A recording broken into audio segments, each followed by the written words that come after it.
Hi everyone, welcome back to another episode of Banking and Crypto Guide. In today's video, I'm going to guide you through how to log in to Lakeland online banking account. Watch the video till the end to learn how and subscribe to our channel by hitting the subscribe button. Also, press the notification bell icon so that you'll never miss another update from us. Start off by opening up your web browser in order to log into your account. Soon after you do that, go to the address bar at the top of the screen and type in www.lakelandbank.com and press enter on your keyboard. You'll find yourself in the official homepage of Lakeland Bank.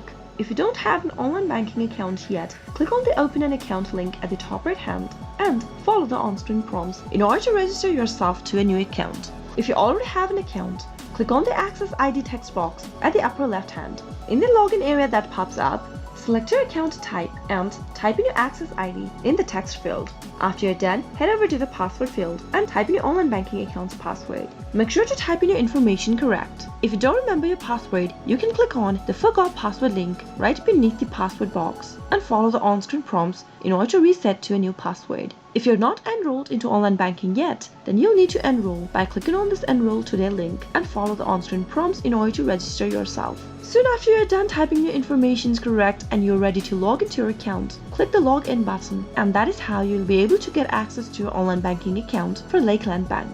Once logged in, you can access all of the products and services, your information, deposit checks, pay bills, transfer money between accounts, and much more. That is how you can easily log into your Lakeland online banking account from your computer. I hope the tutorial was helpful to you. If it was, go ahead and give us a thumbs up. I'll be back soon with more tutorial videos like this. Thank you for watching.